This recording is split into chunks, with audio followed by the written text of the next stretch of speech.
My name is Arthur Penhaligon, and I'm a digital ghost. Not literally, though sometimes the line feels blurry. I'm an archivist, specializing in resurrecting data from dead formats, translating forgotten code, piecing together fragmented digital histories. It's solitary work, usually done hunched over glowing screens in climate-controlled basements, far removed from the sunlit world. Lately, though, work's been scarce, and my own history felt increasingly fragmented, threatening to dissolve into the digital static of unpaid bills. That's how I ended up taking the city archives contract. Not digitizing delicate manuscripts or preserving historical photographs, but something far less glamorous, processing backlog data for the Department of Municipal Infrastructure, specifically the historic Lamplight Grid District 4. District 4, the oldest, most stubbornly ungentrified part of the city, a tangle of cobblestone alleys, Victorian-era brownstones, and decaying warehouses, perpetually shrouded in river fog and municipal neglect. The historic Lamplight Grid was a relic itself. Not the modern LED streetlights, but a network of antique, cast-iron lampposts, originally gaslit, later crudely converted to electric, and now controlled by a bewilderingly complex, decades-old automated system that nobody fully understood anymore. My job was to sift through mountains of poorly scanned schematics, maintenance logs scribbled on cocktail napkins, punch cards, and fragmented code snippets from defunct programming languages, trying to create some semblance of a coherent digital record before the whole system inevitably collapsed or got ripped out. It was tedious, soul-crushing work, performed in a windowless sub-basement office at City Hall that smelled faintly of mildew and forgotten bureaucracy. Days bled into nights under the fluorescent hum, fueled by stale coffee and the low thrum of the servers backing up my Sisyphean efforts. It was during one of those late-night sessions, deep into the digitized logs for Sector Gamma of the District 4 grid, a particularly troublesome area known for flickering lamps and inexplicable outages, that I found the anomaly. Buried within a subroutine comment in a piece of code so ancient it might have been written on stone tablets, was a single, cryptic line / Lamplight Protocol. Override sequence Delta, Annex 7B. Override sequence? Annex 7B? None of the official documentation mentioned anything like a Lamplight Protocol. The system schematics showed basic automated timers, light sensors, rudimentary diagnostic checks, nothing suggesting a manual override, let alone something so specifically named. Curiosity, the archivist's occupational hazard, flared. I started digging. Annex 7B wasn't in the main digital archive. It wasn't in the physical file boxes overflowing with brittle paper. It took hours of cross-referencing fragmented backup tapes and obscure directory paths, but I finally found it. Not a document, but a single, heavily encrypted text file, hidden within the directory structure of an unrelated water main project from 1983. Decrypting it was another challenge, a digital puzzle box left by some long-forgotten city programmer. But when I finally cracked it, the contents were bizarre. Not technical specifications or repair instructions. It read more like a ritualistic chant mixed with programming commands. Lamplight Protocol, sequence delta condition, sector imbalance detected, flicker 3s2dev or ambient shadow saturation, threshold gamma. Initiate, synchronized pulse ignition, grid gamma command. A complex string of alphanumeric code followed, function, reassert Lumina Containment. Stabilize shadow boundary. Warning, unintended resonance possible. Observe strict temporal limits. User discretion advised. Lumina Containment? Shadow boundary? Unintended resonance? This wasn't standard electrical engineering terminology. It sounded like something lifted from a bad occult novel. Ambient shadow saturation? What the hell did that even mean? And why the warnings? I checked the sector gamma logs again. Constant malfunctions, flickering lights, disproportionately high bulb failure rates, notes about technicians feeling unwell or observed while working in the area at night, and several vague reports of persistent shadows in unlit areas dismissed as optical illusions or vandalism. A chill, unrelated to the sub-basement's poor climate control, traced its way down my spine. Was this protocol a real thing? A hidden function within the ancient lamppost grid, designed not just for illumination, but for something else? Containment? Of what? The thought was absurd, yet the cryptic file, the persistent malfunctions, the technician's notes, they painted an unsettling picture. Part of me, the rational archivist, screamed to ignore it, label it a programmer's elaborate joke or a fragment of a failed, forgotten project. But the part of me drawn to hidden histories, to the ghosts in the machine, was hooked. What exactly were the old lamplights of District for holding back? Lumina Containment. Shadow Boundary. The phrases echoed in the sterile silence of the sub-basement office, feeling absurdly out of place amidst the mundane stacks of municipal records. I reread the decrypted text file, Annex 7B, half a dozen times. It wasn't a joke. The code string looked complex, specific. The warnings about unintended resonance and temporal limits felt chillingly serious. This wasn't just about streetlights. It was about holding something back. But what? And how could a network of antique lampposts possibly achieve it? My focus shifted back to the sector gamma logs. Flickering lights, chronic outages, technicians feeling observed, persistent shadows. It was easy to dismiss these as mundane malfunctions and subjective paranoia. But viewed through the lens of Annex 7B, they took on a more sinister hue.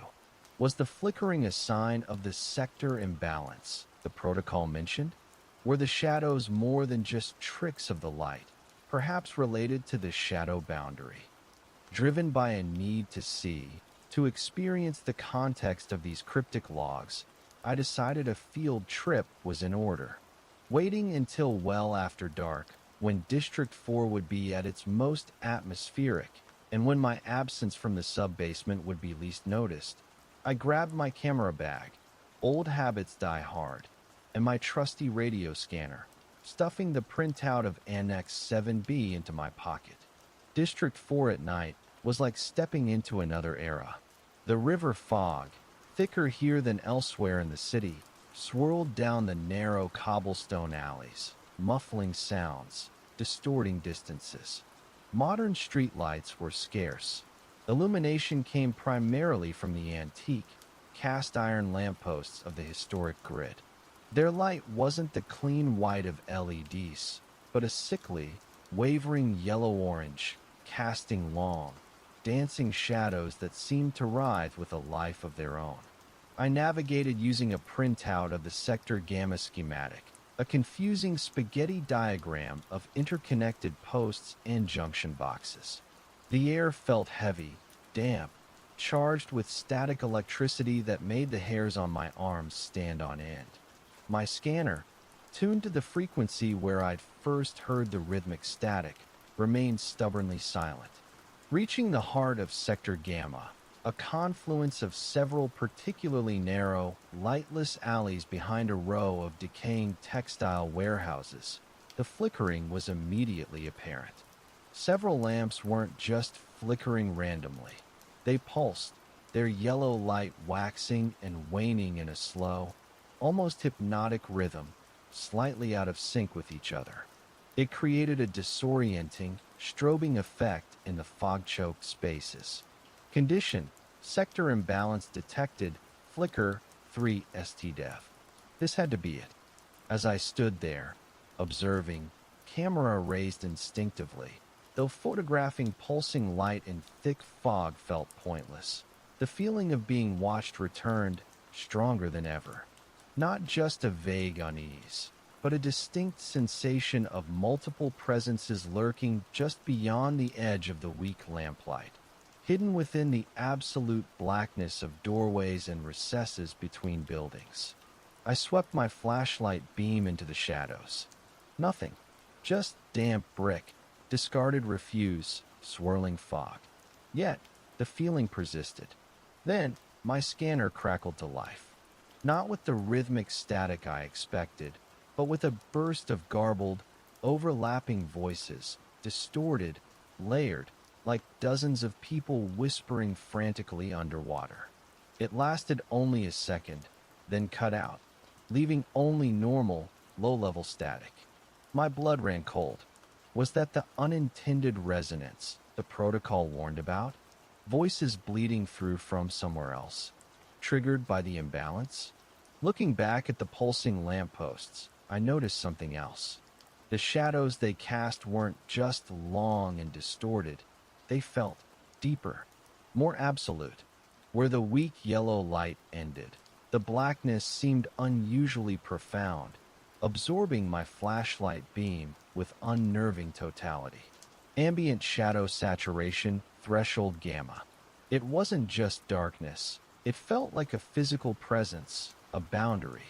The shadow boundary. A sudden, intense pulse from the nearest lamppost made me jump. The light flared brilliantly for a second, then dimmed almost completely before resuming its sickly yellow flicker. In that brief flash of intense light, I saw it, or thought I saw it. Within the absolute blackness of a nearby, unlit doorway, just for a fraction of a second, wasn't just emptiness. There was a shape, tall, impossibly thin, angular, utterly devoid of light, like a hole cut into the fabric of reality itself. Then the light dimmed, and the doorway was just an empty shadow once more. Hallucination? Trick of the light? Or had I just glimpsed what the Lamplight Protocol was designed to contain? Before I could process, my scanner crackled again, emitting a single, clear, rhythmic burst. Hiss pop crackle, silence. The override sequence. Someone, or something, had just activated the Lamplight Protocol. Hiss pop crackle, silence. The clear, rhythmic static burst from the scanner echoed in the narrow alley, cutting through the damp air like a command. The Lamplight Protocol. Activated. My heart seized, lodging itself somewhere in my throat. What was about to happen? For a long, agonizing second, nothing changed. The fog swirled. The distant city hummed. The sickly yellow lamps continued their erratic, pulsing flicker. The absolute shadows in the doorways remained impenetrable. Had I misheard? Was it just random interference after all? Then it began, not with a sound, but with a feeling. A low, powerful hum, almost subsonic, vibrated up through the cobblestones, resonating in my chest, reminiscent of the thrum beneath the hatch at observation point 7, but different, cleaner, more focused, undeniably artificial. Simultaneously, the air crackled, heavy with ozone, the static discharged strong enough to make my teeth ache and my hair stand on end. And the lights, they stopped flickering. Every antique lamppost in Sector Gamma suddenly blazed with an intense, unwavering, pure white light, banishing the sickly yellow glow. It wasn't just illumination. It felt like a physical force, pushing back the fog, sharpening the edges of the world, scouring the alleys with its brilliance. The long, dancing shadows vanished, replaced by stark, absolute contrast between blinding light and shallow pockets of darkness. Synchronized pulse ignition. The effect was instantaneous and violent. From the deep shadows where I'd glimpsed the impossibly thin figure, came a high-pitched, unearthly shriek. Not a sound of pain, but of pure, unadulterated fury. It was cut off abruptly as the white light intensified further, seeming to burn away the very darkness it inhabited. I saw, or thought I saw, wisps of black smoke, like dissolving fabric, curl away from the edges of the illuminated doorways before vanishing completely.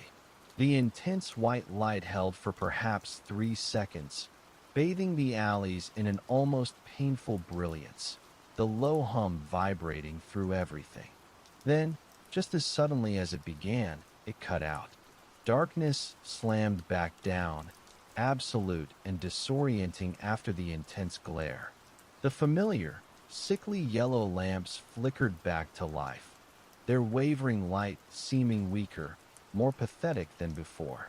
The low hum ceased. The ozone smell slowly dissipated, leaving only the usual damp, decaying scent of the alleys. The fog, momentarily pushed back, began to creep in again from the edges. Lumina Containment. Stabilized shadow boundary. Had it worked? Had it driven back whatever lurked in the shadows? Shaking, disoriented, I leaned against the cold, damp brick wall, trying to catch my breath. The scanner in my hand was silent again. The alleys looked normal, or as normal as these forgotten corners ever looked. The deep shadows in the doorways seemed just like ordinary shadows again. The feeling of being watched had lessened, replaced by a lingering residue of ozone and adrenaline. Was that it? A built-in, automated defense mechanism against shadow entities? A bizarre, forgotten piece of civic infrastructure designed to police the boundaries of reality? It was insane, yet I had just witnessed it. Then, my flashlight beam, still sweeping nervously across the alley floor, landed on something near the doorway where the thin figure had shrieked. Something that hadn't been there before the pulse. It wasn't smoke or dissolved fabric. It looked like residue. A small, glistening pile of fine, black, crystalline powder, almost like powdered obsidian or coal dust, shimmering faintly even in the weak lamplight. It lay exactly where the deepest part of the shadow had been, where the shriek had originated. Hesitantly, I approached. The powder seemed to absorb the light, radiating a faint, unnatural coldness. Kneeling down, careful not to touch it, I aimed my flashlight closer. It wasn't just powder. Embedded within it were tiny, almost microscopic, iridescent fragments, like splinters of mother-of-pearl or beetle wings, shifting color as the light hit them. What was this stuff? The remains of the shadow entity? Something it left behind? Or evidence of the containment process? Before I could contemplate further, my scanner crackled again. Not the rhythmic static, not the underwater voices. This was different. A single, clear, digital beep, followed by a synthesized female voice. Protocol Delta complete. Resonance nominal. Boundary stabilized. Alert. Anomalous biosignature detected within Sector Gamma. Recommend immediate Level 2 quarantine protocol. My blood turned to ice. Anomalous biosignature detected. It wasn't talking about the shadow entity. It was talking about me. Recommend immediate Level 2 quarantine protocol. The synthesized voice echoed for a moment in the narrow alley before the scanner fell silent again. Quarantine protocol? For me? My heart hammered against my ribs. The system hadn't just detected me. It had classified me as a threat, an anomaly requiring containment. This wasn't just about observing strange lights anymore. I was now part of the problem, caught in the gears of whatever bizarre, automated system governed these ancient lamps and the shadows they held back. Panic surged. I had to get out of Sector Gamma, out of District 4, before whatever Level 2 quarantine entailed could be initiated. Did it mean physical barriers? More intense light pulses? Something worse? Shoving the scanner back into my pocket, I turned and sprinted back the way I thought I'd come, stumbling over the uneven cobblestones, fog swirling around my ankles. The sickly yellow lamps flickered overhead, seeming almost mocking now, their weak light offering little comfort against the deep, knowing darkness pooling in the recesses. Which way was out? The fog distorted everything, making familiar turns look alien. Dead ends appearing where paths should have been. The schematic printout was useless. The alleys seemed to actively shift and rearrange themselves around me. Was this part of the quarantine? The grid manipulating the perceived environment? Or just my own panic amplifying the inherent disorientation of the district? I risked pulling out the scanner again, switching it back on, desperately hoping for a signal, any signal that might offer a clue. Silence. Then, another burst of distorted, underwater whispering, closer this time, seeming to emanate from the fog directly ahead, followed by a single, sharp burst of the rhythmic static. Hiss, pop, crackle, silence. It felt less like an activation code and more like a warning ping, tracking my location. Veering sharply left down a narrower, garbage-choked passage, I ran harder, lungs burning, the foul air scraping my throat. Ahead, I saw a faint, different light, not the sickly yellow of the lampposts, but the cooler white glow of a modern streetlight bleeding in from what looked like a larger, intersecting street. Salvation? Bursting out of the narrow passage, I found myself not on a main street, but in a small, enclosed courtyard I didn't recognize. High brick walls loomed on three sides, slick with damp, blocking any obvious exit. The only way out was the passage I'd just emerged from. A dead end. Trapped. The white light came from a single, incongruously modern-looking security lamp mounted high on one wall, casting stark, unflattering light on the scene. And the source of the light wasn't the only modern intrusion.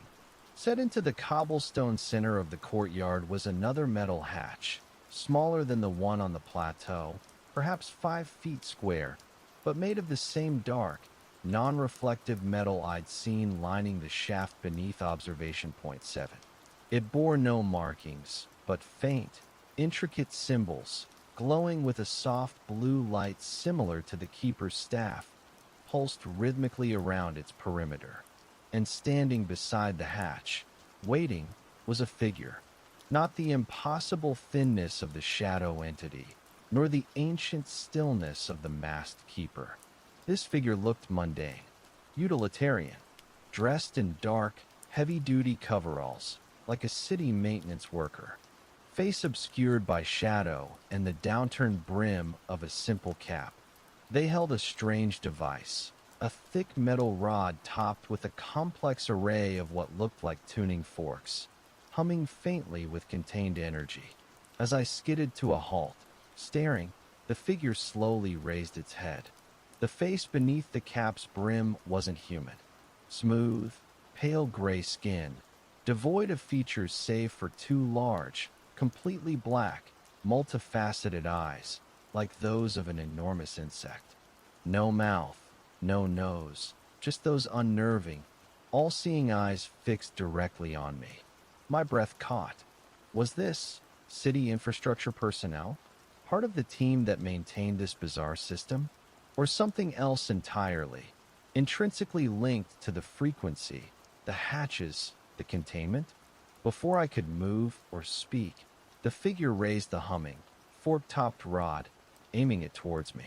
The synthesized voice from my scanner suddenly blared again, loud and distorted. Level 2 quarantine initiated. Subject localized. Stand by for resonance dampening and extraction. Extraction? The figure took a step towards me, the tuning forks on the rod vibrating faster, emitting a high-pitched whine that drilled into my ears, making my vision swim. This wasn't just containment. This was capture. I was the anomaly, the contaminant, and the system was deploying its uncanny sanitation crew to remove me. Stand by for resonance dampening and extraction. The synthesized voice echoed coldly in the small courtyard as the figure advanced, its multifaceted black eyes fixed on me. The tuning fork device held steady, its high-pitched whine intensifying. Extraction. The word implied removal, clinical and decisive. Where was it going to take me? Down the glowing blue hatch at its feet? To some unseen processing center for anomalies? There was nowhere to run. The narrow passage I'd entered through was the only way in or out, and the figure stood squarely between me and it. Fighting seemed ludicrous. Its non-human appearance and strange technology suggested capabilities far beyond my own. As it raised the rod, the tuning forks vibrating violently now, the whine becoming physically painful, I did the only thing I could think of. I threw my heavy camera bag. It wasn't much of a weapon, but it was all I had. I aimed low, hoping to knock it off balance. The figure reacted with startling speed, sidestepping the projectile effortlessly. The camera bag hit the damp cobblestones with a dull thud, but the maneuver, brief as it was, caused the figure to momentarily lower the humming rod. Seizing the minuscule opportunity, I lunged. Not at the figure, but past it, towards the glowing blue hatch set into the courtyard floor. If extraction meant going down, maybe triggering it myself offered some sliver of control, some chance to disrupt whatever process was intended. It was a desperate, probably suicidal gamble, but better than passively waiting to be dampened. My feet hit the dark metal surface of the hatch. The intricate symbols around its perimeter flared brighter, the blue light intensifying. The ground beneath the hatch hummed powerfully, vibrating through the soles of my shoes. For a split second, nothing happened. Then, the figure behind me let out a series of sharp, clicking sounds, not organic like the creatures from the plateau, but mechanical like stressed relays. It lunged towards me, dropping the tuning fork device, which clattered onto the cobblestones, its whine abruptly cutting out, and reaching for me with surprisingly strong, gray-skinned hands. Just as its fingers brushed against my jacket, the hatch beneath my feet dissolved, not opening mechanically, but dematerializing into pure blue light. My stomach lurched as gravity reclaimed me, plunging me downwards into the blinding, humming energy. The last thing I saw was the featureless gray face of the figure peering down after me, its multifaceted black eyes reflecting the impossible blue light, its expression utterly unreadable. The fall felt instantaneous and eternal. A rush of cold, vibrating energy enveloped me, stripping away sound, sight, even thought. It wasn't like falling through air. It felt like being pulled through wires, deconstructed and reconstructed simultaneously.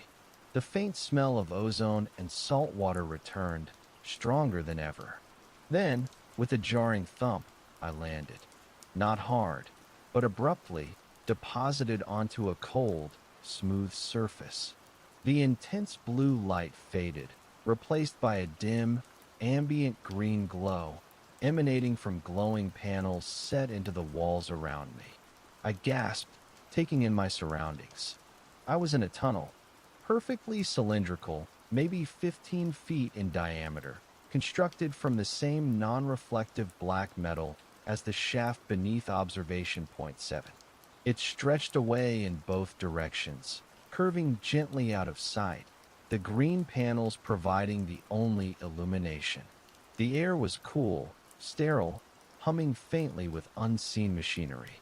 It felt less like a basement and more like the inside of some vast, subterranean transit system. Where was I?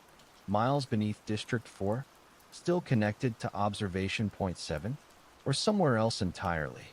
Pushing myself up, checking for injuries. Miraculously, I seemed unharmed, though disoriented. I tried to get my bearings. The cylindrical tunnel offered no clues, no signage, just the repeating pattern of green light panels and the seamless black metal. Both directions looked identical. Then I heard it. Not the clicking of the echoes, nor the whispers of the gallery, nor the chimes of the curator. A low, rhythmic clanking sound, echoing from down the tunnel to my left. It grew steadily louder, closer. Clank, SHHH, clank, SHHH, like heavy machinery in motion. Instinct screamed at me to hide, but there was nowhere. The tunnel was perfectly smooth, featureless. Cautiously, I flattened myself against the cold metal wall, peering into the green-lit gloom from which the sound approached. A shape emerged around the distant curve. Large, metallic, vaguely arachnid. It moved on multiple, clanking hydraulic legs, its single, large green optic lens sweeping the tunnel methodically. It looked like some kind of automated maintenance drone, or perhaps the security bot. As it drew closer, its green lens fixed onto me. It stopped, perhaps 30 yards away, its clanking gait falling silent. A low hum emanated from its chassis. For a moment, we simply regarded each other in the silent, green-lit tunnel. Then, a panel slid open on its front, and a synthesized voice, deeper and more mechanical than the one from the scanner, echoed down the tunnel. Biological anomaly detected. Resonance signature matches sector gamma alert. Unit 734 initiating containment protocol. Please remain stationary. Unit 734? Containment protocol? It seemed my escape through the hatch hadn't thrown them off my trail for long. Please remain stationary. The mechanical voice echoed flatly in the cylindrical tunnel. Remain stationary? Not likely. Every nerve screamed run. But where? Both directions of the tunnel looked identical, stretching into green-lit infinity. And this Unit 734, with its clanking hydraulic legs and single, unblinking green optic, looked built for pursuit in this environment. Its chassis hummed, a low, powerful sound. Multiple smaller manipulator arms unfolded from compartments along its arachnid body, tipped with clamps, probes, and what looked disturbingly like large syringes. It wasn't just going to apprehend me. It looked equipped to sedate, sample, and probably dissect. It began to advance, its metallic legs clicking rhythmically against the black metal floor, much faster than its earlier clanking gait. Its green optic remained locked onto me, tracking my slightest movement. Clack, clack, clack, clack. Closing the distance rapidly, I scrambled backwards, searching desperately for any cover, any irregularity in the tunnel wall. Nothing. Just smooth, seamless black metal. Options. Try to reason with it. Unlikely. Fight it. Suicidal. Run. Probably futile, but better than standing still. Just as I tensed, preparing to sprint blindly down the tunnel away from the approaching machine, a new sound intruded. Faint, almost lost beneath the robot's clacking and the ambient hum, but familiar. Hiss-pop crackle, silence. Hiss-pop crackle, silence. The rhythmic static. It wasn't coming from the robot. It seemed to be emanating from further down the tunnel, the direction I was considering fleeing. Unit 734 reacted instantly. It stopped its advance, its green optic flickering, swiveling away from me towards the source of the static. Its manipulator arms retracted slightly. Warning! Its mechanical voice announced, devoid of inflection but somehow conveying urgency. Unscheduled Protocol Delta sequence detected. Sector 7 Sigma. Potential boundary instability. Diverting to investigate. Protocol Delta? The same override sequence I'd witnessed in the alleys above? Happening down here? Without hesitation, Unit 734 pivoted on its hydraulic legs and began clacking rapidly away from me, heading down the tunnel towards the source of the rhythmic static, its containment protocol apparently overridden by this new, higher priority alert. I watched it go, relief mixing with bewilderment. Saved by the very signal that had led me into this mess? What did it mean that the protocol was active down here? Was there another network of lamps? Another shadow boundary? The robot disappeared around the distant curve, its clacking fading, leaving me alone once more in the green-lit silence. But the silence didn't last. The rhythmic static grew louder, clearer now, echoing down the tunnel from the direction the robot had gone. And interwoven with it, I could hear something else. Faint at first, then growing stronger. Whispering, distorted, overlapping voices, similar to the resonance I'd heard in Sector Gamma, but laced with a distinct undercurrent of pain. My own scanner, still tucked in my pocket, crackled to life, picking up the signal. The display showed the familiar rhythmic pattern, but it was corrupted, glitching, interspersed with sharp bursts of white noise and chaotic frequency spikes. This wasn't the clean, controlled pulse I'd heard activate above ground. This felt ragged, unstable, like a machine tearing itself apart. A wave of intense cold flowed down the tunnel towards me, carrying the sharp scent of ozone and something else, something indescribably foul, worse even than the stench from the open hatch. The green light panels on the tunnel walls began to flicker erratically, mirroring the instability of the static signal. Dread, colder and deeper than before, settled over me. Unit 734 hadn't just gone to investigate. It had gone towards a failed or corrupted protocol sequence, towards a potential breach. And whatever was causing it, whatever was accompanied by those pained whispers and that unholy stench, was now between me and the direction the robot had indicated as Sector 7 Sigma. My only potential path forward led directly towards a destabilizing boundary. Standing alone in the flickering green light, the choice felt stark and unavoidable.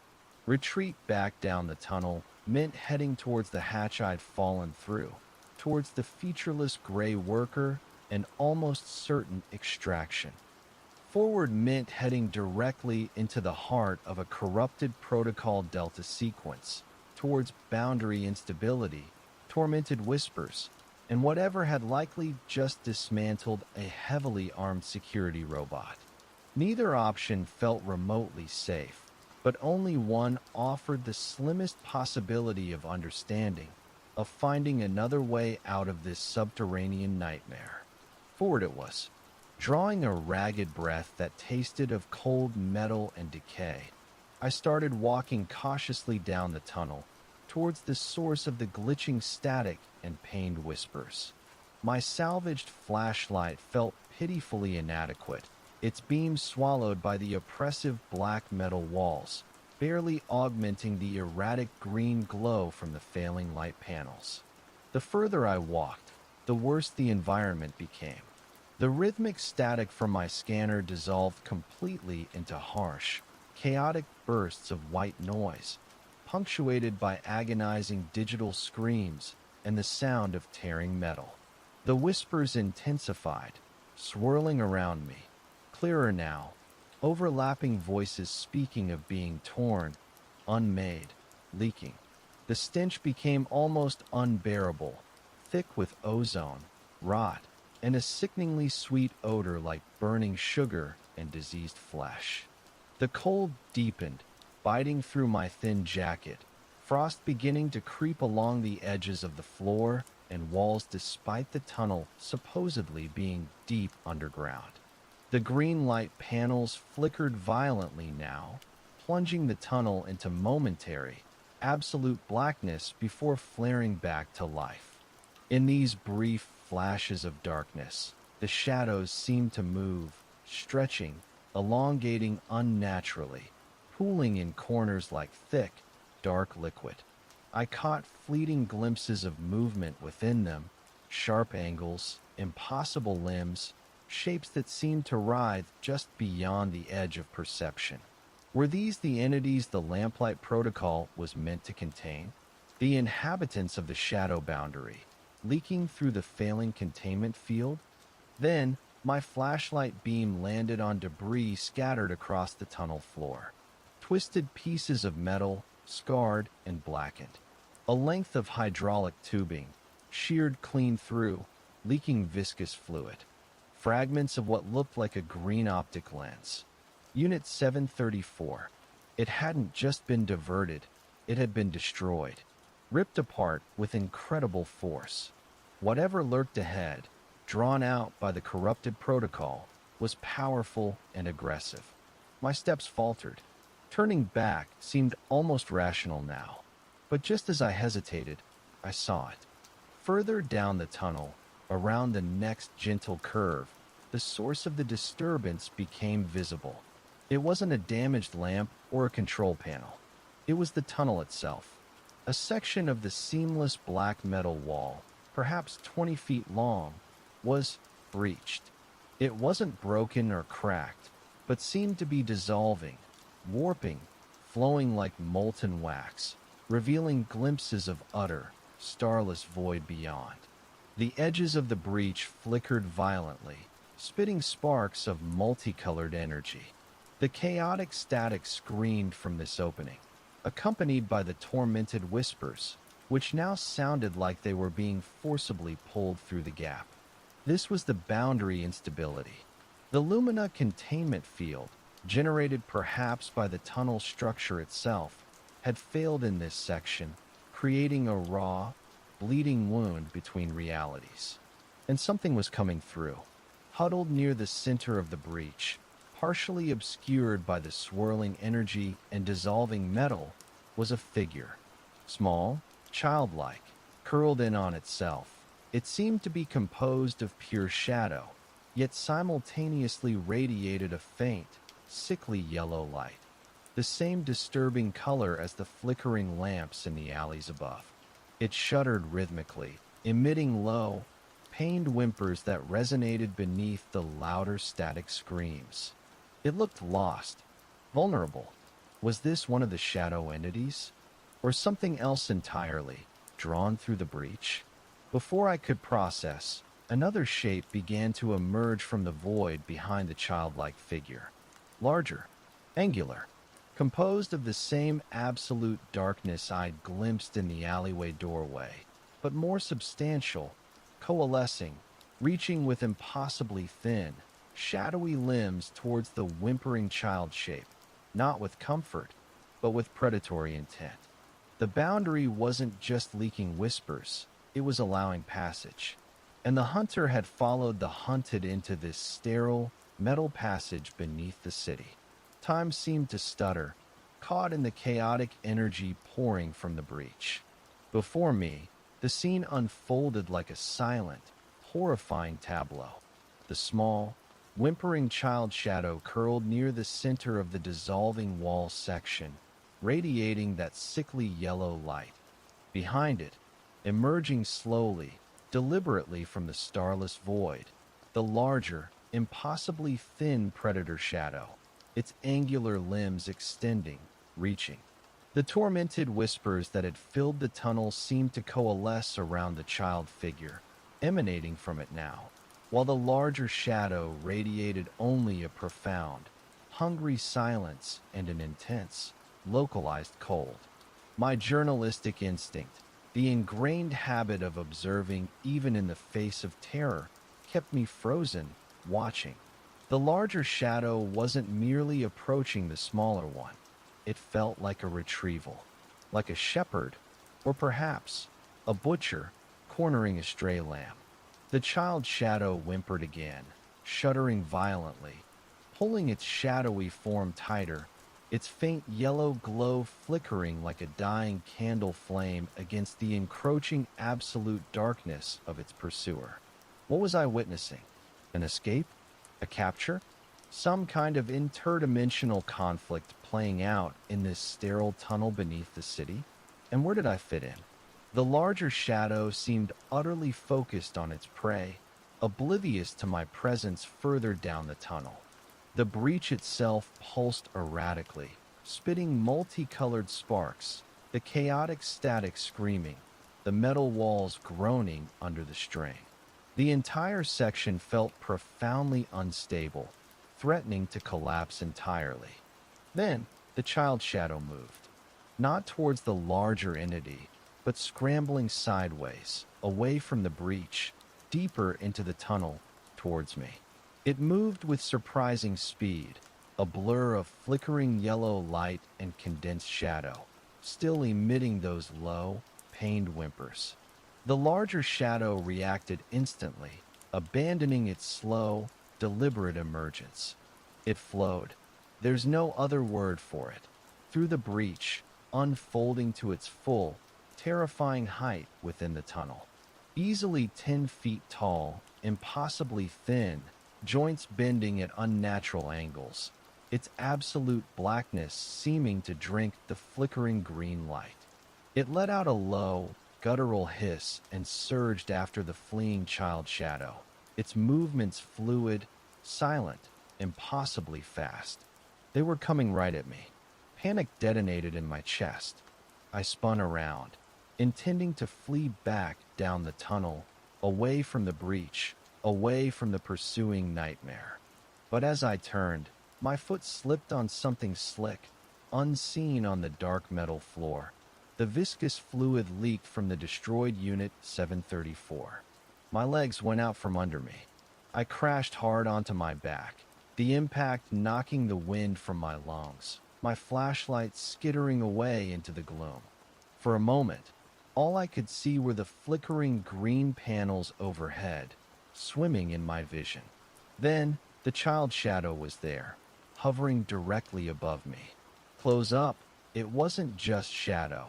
It seemed composed of tightly packed, whispering static, the faint yellow light emanating from its core. It had no discernible features, just a vaguely childlike shape radiating intense fear and pain. It whimpered again, looking not at me, but back down the tunnel towards its pursuer. The larger shadow entity arrived a split second later, flowing to a halt just beyond the smaller one. It towered over us, its absolute blackness a stark void against the flickering green lights. It lowered its angular head, seeming to examine the child shadow. Then its unseen gaze shifted, fixing directly onto me, lying helpless on the floor beneath its prey. The guttural hiss returned, lower this time, resonating in my bones. It felt analytical, curious. It hadn't expected me.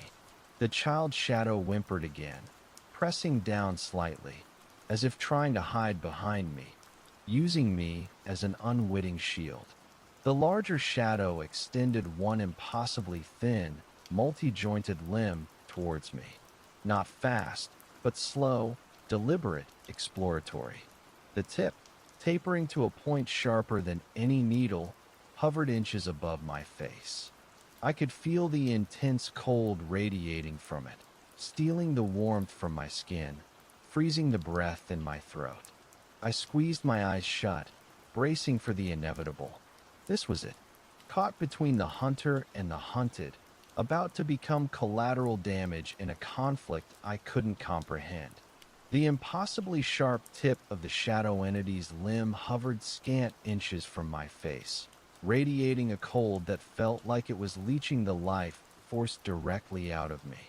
I squeezed my eyes shut, bracing for the piercing touch, the inevitable unmaking. The guttural hiss resonated above me, analytical, devoid of malice but pregnant with cold, alien purpose. Then, the child shadow moved. It didn't flee. It didn't attack. Instead, it pushed down against my chest, not with force, but with a strange, insistent pressure, while simultaneously emitting a high-pitched, warbling sound. Not a whimper of fear, but a complex series of tones, almost like a coded signal or a desperate plea, directed at the larger entity. Its faint yellow light pulsed erratically in time with the warbling. The larger shadow hesitated. The sharp limb paused its descent. Its towering, angular form seemed to go utterly still, the faint red glow I now noticed deep within its core dimming slightly. It tilted its featureless head, focusing entirely on the smaller figure pressing against me, processing the strange, warbling communication. Was this recognition? Confusion? In that moment of hesitation, the tunnel environment itself seemed to seize the opportunity to destabilize further. The breach in the wall down the tunnel, where the entities had emerged, pulsed violently. The chaotic static screaming from it intensified into a deafening roar. The flickering green light panels along the tunnel walls exploded in showers of sparks, plunging the entire cylindrical space into near absolute darkness, save for the faint, sickly yellow glow radiating from the child shadow pressed against my chest and the dim, pulsating red core of the larger entity looming above. The sudden plunge into darkness, combined with the deafening static roar, seemed to disorient the larger shadow. It let out another guttural hiss, this one laced with confusion or frustration, retracting its limbs slightly, its attention momentarily torn between me, the child shadow, and the escalating chaos emanating from the breach. Boundary collapsing. The child shadow's warbling shifted, forming fragmented words directly in my mind, laced with its own unique static. Signal degrading. Must return. Return where? To the void beyond the breach. Before I could comprehend, the child shadow pushed off my chest, not scrambling away, but propelling itself directly upwards, towards the larger entity's head. It moved like a flickering flame, trailing yellow static, emitting that high-pitched warble again, now sounding less like a plea and more like a focused sonic attack. The larger shadow reacted instantly, swatting at the smaller figure with incredible speed, its long limbs slicing through the darkness. But the child shadow was agile, evasive, darting around the blows like a phantom hummingbird. The two entities became a maelstrom of conflicting energy in the darkness, absolute blackness punctuated by flickering yellow light, guttural hisses warring with high-pitched warbles, the chaotic roar from the breach providing a deafening backdrop. They were completely ignoring me now, locked in their own strange, desperate conflict. Seeing my chance, fueled by pure adrenaline, I didn't hesitate. Scrabbling on the debris-strewn floor in the near darkness, my hands found my fallen flashlight. Miraculously, it flickered back to life when I smacked it against the metal floor. Keeping low, using the wavering beam to navigate, I scrambled away from the battling entities, back down the tunnel, away from the screaming breach, deeper into the unknown sections of Finch's subterranean labyrinth. Every instinct told me to head back towards the hatch, towards the known danger, but the image of the gray worker, the certainty of extraction, felt infinitely worse than the unpredictable chaos ahead. Besides, the battle behind me felt like it was escalating, the very structure of the tunnel groaning under the strain of the conflicting energies. Getting caught in that crossfire was not an option. The flashlight beam cut weakly through the gloom, revealing the cylindrical tunnel curving gently ahead. The residual static and tormented whispers seemed fainter here, less focused, though the underlying cold and the smell of ozone remained. I ran, stumbling over the unseen debris of Unit 734, driven by the fading sounds of the impossible battle behind me and the terrifying uncertainty of what lay ahead in the unexplored depths of the abyssal frequencies domain. Running blindly through the flickering green gloom, the chaotic sounds of the shadow entities battling faded behind me, swallowed by the oppressive silence and the persistent, low hum of the tunnel system. My flashlight beam, weak and unreliable, bounced off the seamless black metal walls, offering only fleeting glimpses of the path ahead. Was I running further into the labyrinth, or towards some unknown exit? Every curve looked the same, every stretch of tunnel identical to the last. Exhaustion gnawed at me, amplified by the adrenaline crash and the lingering disorientation from the frequency exposure. My lungs burned, my legs ached. How long had I been down here? Hours? Days?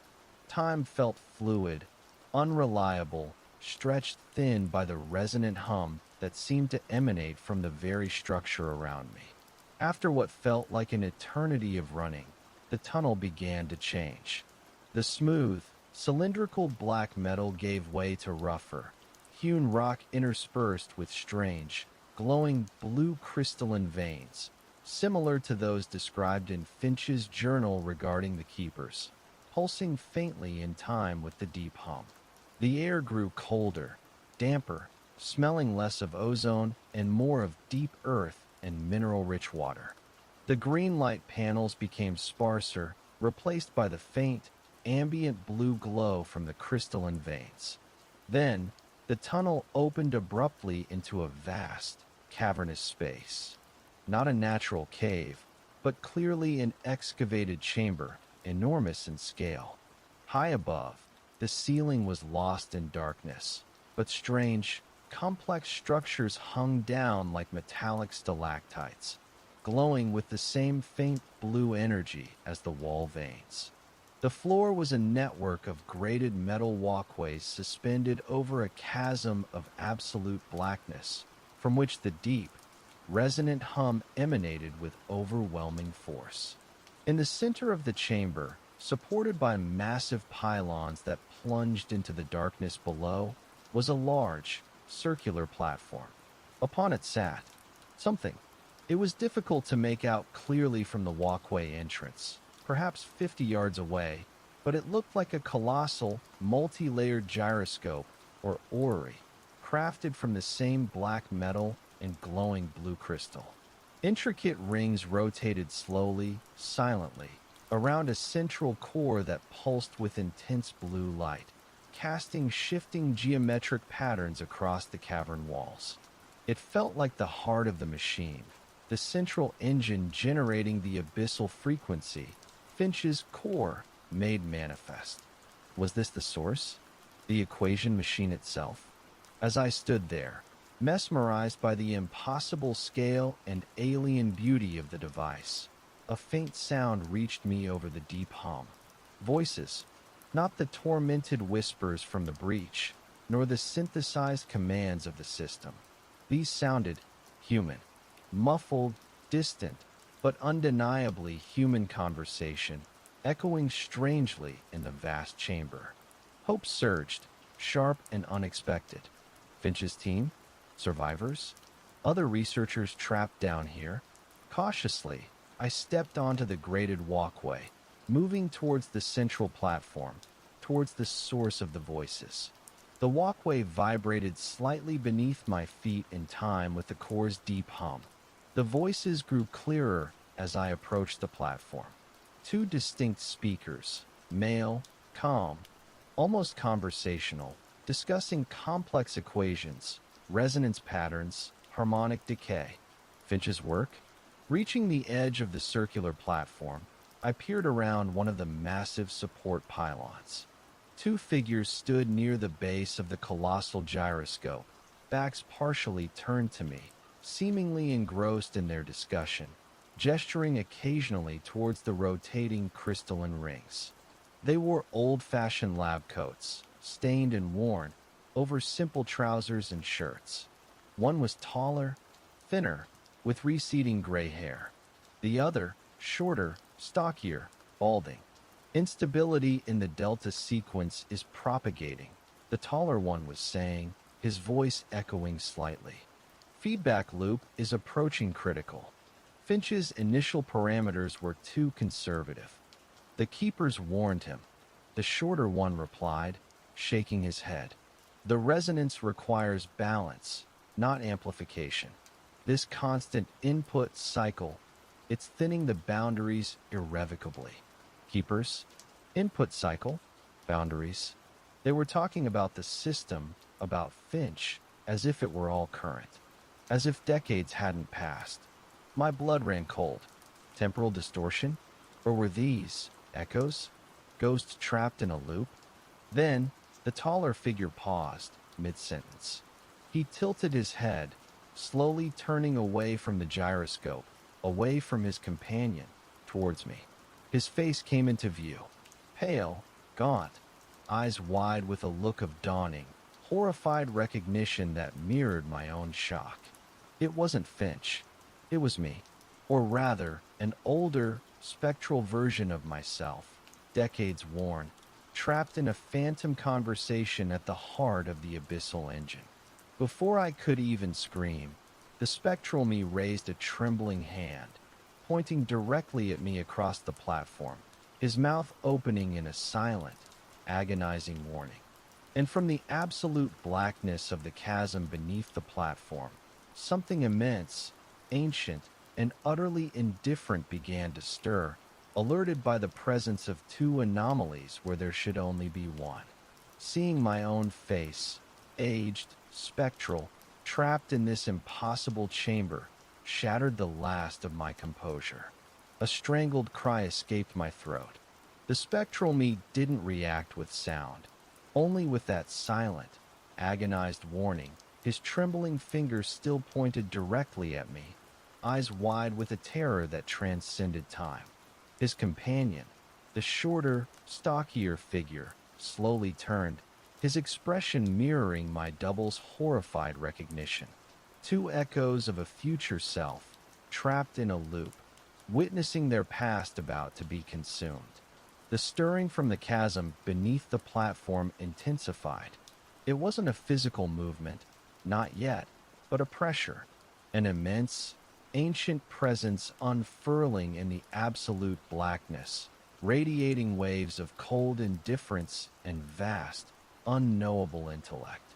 The deep hum of the core faltered, the rotating crystalline rings stuttering erratically as if struggling against this more profound, more fundamental frequency emanating from below. The spectral me mouthed a single word, repeated, desperate. Run. But where? The walkway I'd entered on felt miles away across the vibrating platform.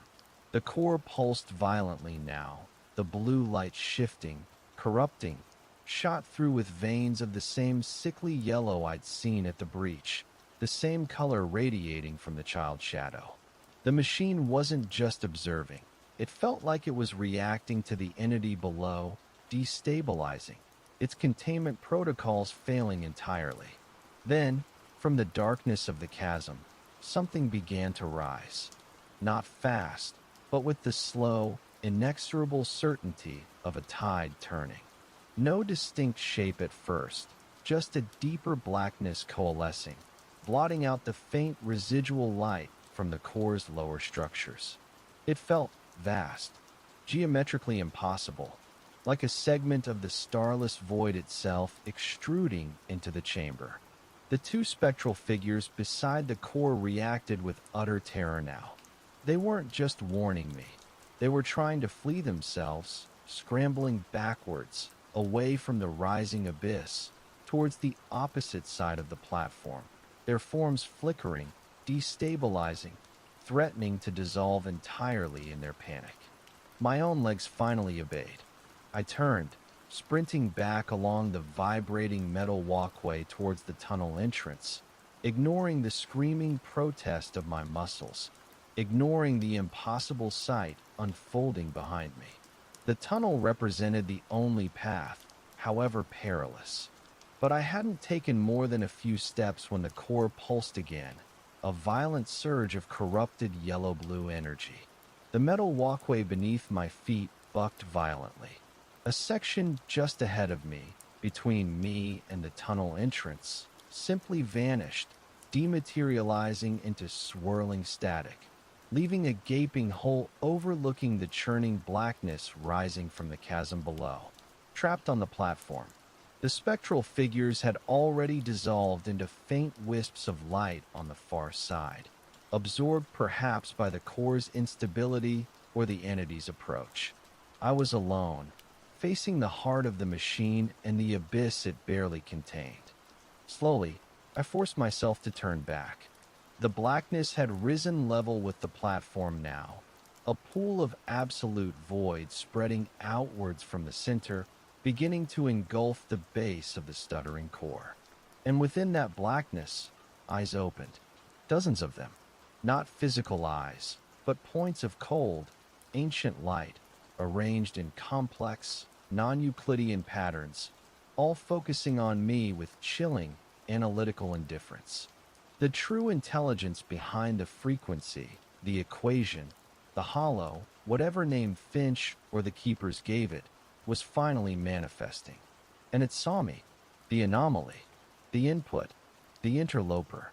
Its silent, multi-eyed gaze held no malice, no hunger, just the absolute certainty of inevitable absorption.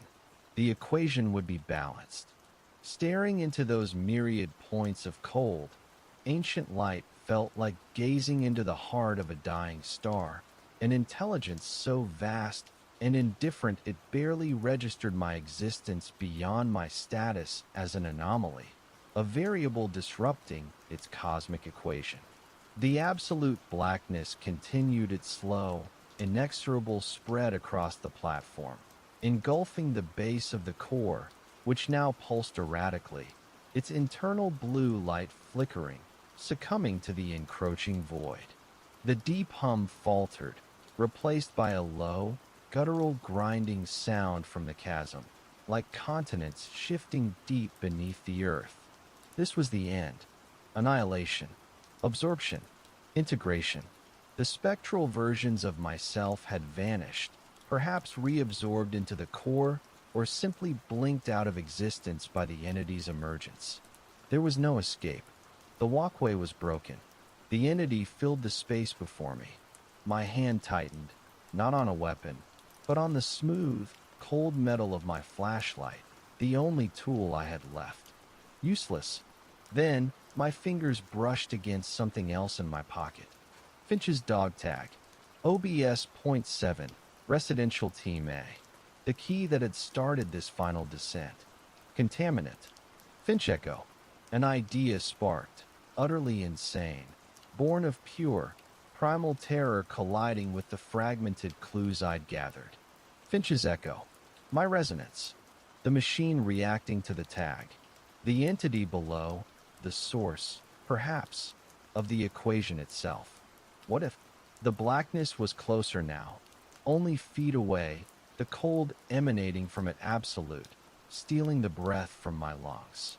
The multiple eyes watched, patient, inevitable, raising the dog tag, not as a ward this time, but as an offering, a point of focus. I screamed, not in terror, but in raw, desperate defiance, channeling every ounce of my fear, my regret, my fragmented memories, my specific, anomalous resonance, into that single piece of metal. Finch, I roared, the name echoing strangely in the vast chamber, amplified by the core's dying hum. Your equation, it's incomplete, needs balance. I was just repeating words I'd heard, desperate noise against the inevitable. But something reacted, not the entity below. Its cold, multi-eyed gaze remained fixed, indifferent. But the core, the colossal, dying gyroscope, with a final, ear-splitting shriek of stressed metal and tortured crystal, the central pulsing blue light exploded outwards. Not in a wave of destructive plasma this time, but in a focused beam aimed directly down into the rising blackness, into the heart of the abyssal entity. Simultaneously, the spectral image of my older self flickered back into existence beside the core, no longer looking at me, but facing the chasm, mouth open in a silent scream, arms outstretched towards the entity below as the blue light washed over him, consuming him. The entity in the chasm reacted. A soundless, psychic roar of pure agony and surprise shook the chamber. The absolute blackness writhed, recoiled, pulling back from the searing blue light, contracting violently away from the platform. The multiple eyes blinked out of existence. And the core, it died. The blue light flared one last time, then vanished. The crystalline rings stopped rotating, freezing in place. The deep hum ceased, leaving behind a silence so profound it felt like the entire world had stopped breathing. Darkness, absolute darkness, save for the weak, wavering beam of my flashlight. The entity was gone, retreated back into its abyss, wounded or perhaps just momentarily disrupted by the core's final, sacrificial discharge. The spectral echoes of myself and Finch's colleague were gone. I stood alone on the now inert platform, surrounded by the skeletal remains of Finch's impossible machine, the chasm below silent once more. But the walkway, looking towards the tunnel entrance, I saw the section that had dematerialized was back. Solid, grated metal spanning the gap. Had the core's final act somehow restored it? Stabilized this fragment of reality before extinguishing itself? Wasting no time, not daring to question the impossible reprieve, I sprinted across the walkway, plunging back into the narrow, rock-hewn tunnel, away from the dead core, away from the silent chasm. I ran until my lungs burned, until the faint blue glow of the crystalline veins faded behind me, replaced by the mundane darkness of the upper tunnel. Hours later, pushing aside the heavy, rusted steel hatch, which now opened outwards with surprising ease, its locking mechanism seemingly fused or broken, I emerged onto the plateau. Dawn was breaking, painting the cascade peaks in hues of pink and gold. The air was clean, crisp, smelling only of pine and damp earth. No thrumming, no whispers, no ozone. My specialized recording equipment lay where I'd abandoned it, coated in dew, seemingly untouched. Observation point 7 was silent, dormant. Had I stopped it, severed the connection, or merely paused it? Finch's journal was gone, lost in the core's final discharge or the entity's retreat. The dog tag remained, cold and silent in my pocket. Driving back towards civilization, the world felt fragile, thin. The silence in my head was unnerving. The static was gone. But beneath the surface, I could still feel the faint, residual vibration, the echo of the abyssal frequency. I had stared into Finch's equation, encountered the entities it summoned, and somehow, impossibly, returned. But the knowledge remained, a cold certainty beneath the quiet. The abyss was real. It was listening, and the equation was still waiting to be solved.